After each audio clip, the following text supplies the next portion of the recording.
My girlfriend said, "Why are you so quiet? Cat got your tongue?" After she mocked me at dinner with friends, I said, "Nope, just taking notes." What I did with those notes had her crying the next time we went out. Original post: I, 28 male, had been dating Scarlet, 26, for about 2 years. First year was great. Second year, she developed this habit of making me the punchline of every joke when we were out with people. Last Friday was the breaking point. Dinner with her friends at some trendy gastropub. Me, her, and 4 of her closest friends, Megan, Haley, Jess, and Amber. Started innocent enough. Appetizers, drinks, catching up. Then Scarlet started her routine. Scarlet: "Oh my God, you guys should have seen Theo trying to build that bookshelf last week. The instructions might as well have been in Chinese." Her friends laughed politely. "I'd built it fine, just took me a minute to figure out one part." He literally had the side panel upside down for 20 minutes. 20 minutes! It was maybe 5 minutes. Dismissive wave. And don't get me started on his cooking. Last night he tried to make carbonara with cream. Who uses cream in carbonara? Isn't that how? No, real carbonara is just eggs and cheese. But Theo here thinks he's Gordon Ramsay. It continued. Every story, every anecdote designed to make me look stupid. My job? He works in IT, fixes computers all day. Super exciting stuff. Eye roll. My hobbies? He's obsessed with these board games, like complicated nerd stuff nobody understands. I stopped talking, just sat there eating my overpriced burger. Scarlet, noticing my silence. "Why are you so quiet? Cat got your tongue?" Pulling out my phone. "Nope, just taking notes." Laughing. "Notes? What are you, documenting dinner?" Something like that. She brushed it off, launched into another story about how I'd gotten lost driving to her parents' house. GPS was literally telling him where to go and he still missed the exit. Her friends were getting uncomfortable. Jess tried changing the subject twice. Amber kept giving me sympathetic looks, but Scarlet was on a roll. By the end of dinner, I had a solid list. Bookshelf story, exaggerated. Cooking criticism, she ate the whole carbonara. Job mockery, she loves the IT discount I get her. Hobby shaming, she's played those games with me. Navigation joke, construction detour, not my fault, plus 6 other funny stories about my inadequacies. Paid the check. Stayed quiet in the Uber home. Scarlet, you're being weird. It was just jokes. Noted. Seriously? You're mad because I told some funny stories? I'm not mad, I'm taking notes. She rolled her eyes. Whatever, you're too sensitive. That night I started planning. See, Scarlet had a big work presentation coming up. Her company's annual mixer where all the departments presented their achievements. She'd been preparing for weeks, practicing her speech on me, and I'd been taking notes on that too. Update 1, 1 week later. The week after that dinner was interesting. Scarlet doubled down on her behavior, apparently thinking I was bluffing about the notes. Sunday brunch with her sister. Theo's so helpless with technology. Has to call me to help with his own TV remote. False. I'd set up her entire home entertainment system. Tuesday game night with mutual friends. You should see him try to do laundry. Turned my white blouse pink. That happened once, 2 years ago, when she threw a red sock in with my white shirts. Thursday drinks with her coworkers. He's like a lost puppy without me. Probably couldn't find his way out of a paper bag. I have never once been lost. She's the one who needs GPS to get to the grocery store. Each time, I pulled out my phone. Made obvious notes. She'd laugh it off, tell everyone I was being dramatic, but I wasn't just taking notes on her mockery, I was documenting patterns. Like how she always waited until she had an audience. Never made these jokes when we were alone. Only when she could get laughs at my expense. Or how the stories got more exaggerated each time. The bookshelf went from 5 minutes to 20 to an hour by Thursday. Or how she'd shut down anyone who tried to defend me. When her coworker Brian said, "Hey, we all struggle with IKEA," she cut him off with, "No, but this was especially bad." Friday came. The big company mixer. Scarlet spent all morning prepping, practicing her presentation one more time. Scarlet, how do I look? Professional enough? You look great. You're coming, right? I need moral support. Wouldn't miss it. She beamed. Just try not to embarrass me, okay? These are important people. Me? I'll be on my best behavior. The mixer was at a hotel ballroom. Open bar, appetizers, probably 200 people from her company. Each department had 15 minutes to present their year's achievements. Scarlet's marketing team went third. She killed it, honestly. Confident, articulate, highlighting their campaign successes. Everyone clapped. She glowed. Then came networking portion. People mingling, drinks flowing. I stuck by her side as she worked the room. Her boss, Patricia, approached us. "Patricia, great presentation, Scarlet, and this must be the boyfriend I've heard so much about." "Yes, this is Theo." "Theo, Patricia runs our entire division." "Nice to meet you, Theo. Scarlet mentions you all the time." "All good things, I hope." Laughing. Well, and that's when I knew. Scarlet had been doing this at work too, making me the office joke, the bumbling boyfriend who couldn't function without her. Time to use those notes. Actually, Patricia, I wanted to thank you. Thank me? For being so understanding about Scarlet's quirks. Scarlet's smile faltered. Like last month when she accidentally sent that client proposal to the wrong company? She was so embarrassed. But she said you were very gracious about it.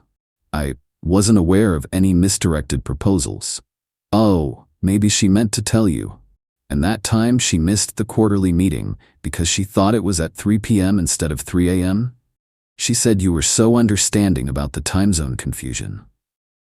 Theo. Oh, and thanks for giving her extra time on the Henderson account after she forgot to include the budget breakdown. She practices those presentations on me, and I always remind her about the budgets, but you know how she is with details. Patricia looked confused. Scarlet, were there issues with the Henderson account? Scarlet, no, he's confused. Different account. Was it the Morrison account? Sorry, she tells me about so many mistakes I get them mixed up. Like that time she used Comic Sans in a formal presentation? We laugh about that all the time. People were listening now. Just like she always made sure people were listening when she humiliated me. Comic Sans? All innocent smile. She's so quirky. But that's why we love her, right? Moved on to the next group before Scarlet could stop me. Her colleague James and his wife. Me. James, Scarlet talks about you all the time, says you're the one who actually understands the analytics. She's always asking me to help her interpret the data sheets you send. Really? They're pretty straightforward. Me. Oh, you know Scarlet. Numbers aren't her strong suit. Remember when she mixed up percentages and basis points in that report? Classic Scarlet. Grabbing my arm. We need to go. Now. But we just got here. Oh, is this about your stomach issues? I told you not to eat that sushi from the gas station, but you never listened to me. Her face was crimson, but I wasn't done. Update 2. The fallout. Scarlet dragged me to a corner of the ballroom, fury radiating off her, hissing. What the hell are you doing? Me, just sharing funny stories about you. Isn't that what couples do? Those were lies. I never sent proposals to the wrong company. And I never spent an hour building a bookshelf. Funny how exaggeration works. This is my career. And last week was my dignity, but that didn't stop you. Her eyes filled with tears, not sad tears, angry, frustrated tears. You're trying to sabotage me. No, I'm giving you what you gave me. Public humiliation disguised as funny stories. How's it feel? Before she could answer, Patricia appeared.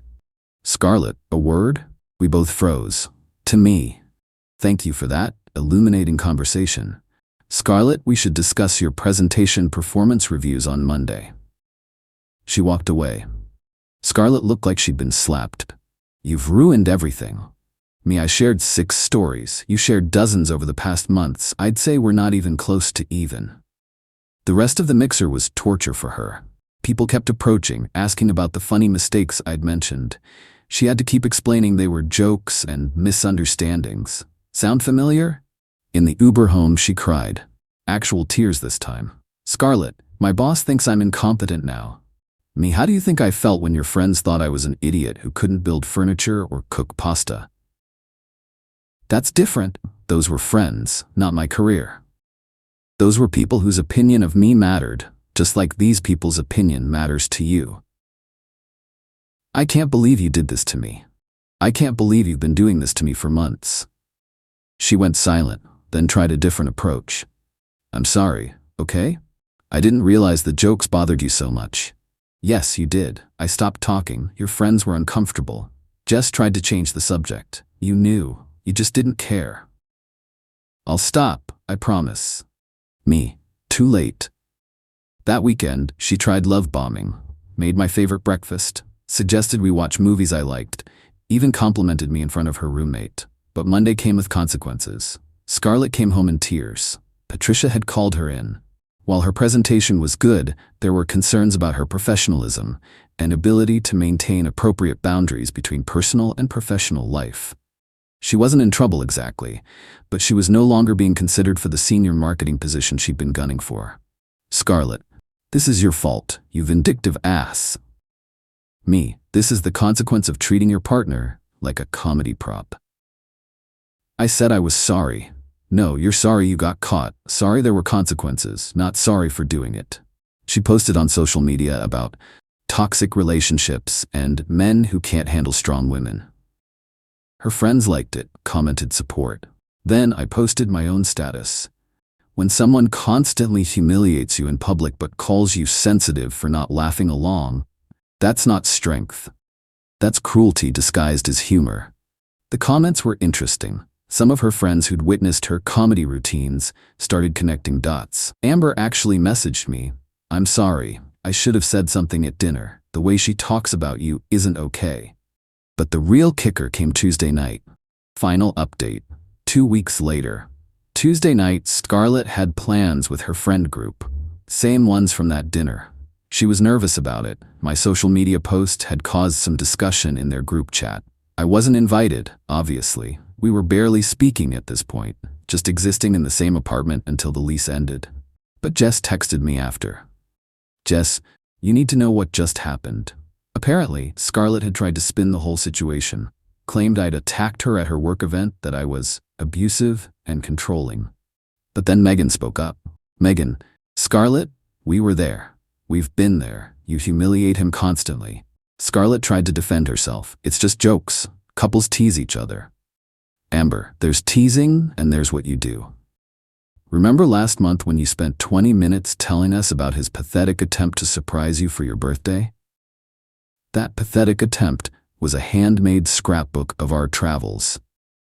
Took me weeks. She'd laughed about how crafts are for kindergartners while showing them.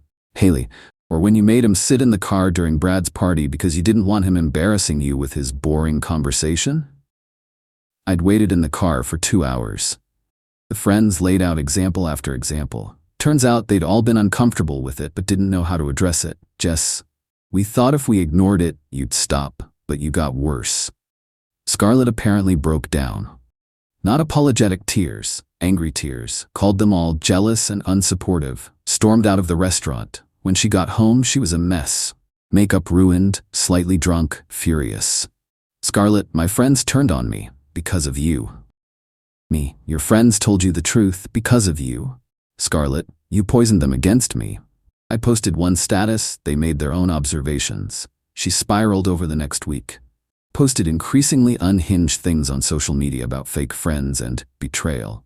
Started drinking more, showed up late to work twice. Patricia called her in again, this time with HR present. They'd seen her social media posts, the ones where she named the company, complained about toxic workplace culture, and implied Patricia was discriminating against her.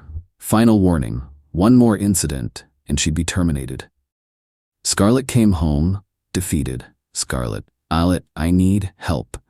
Okay, I think I need therapy or something. I don't know why I do this. Good, therapy is a good idea. Will you come with me? Couples therapy? Me, no. But if I'm getting help, you're getting help for you, not for us. There is no us.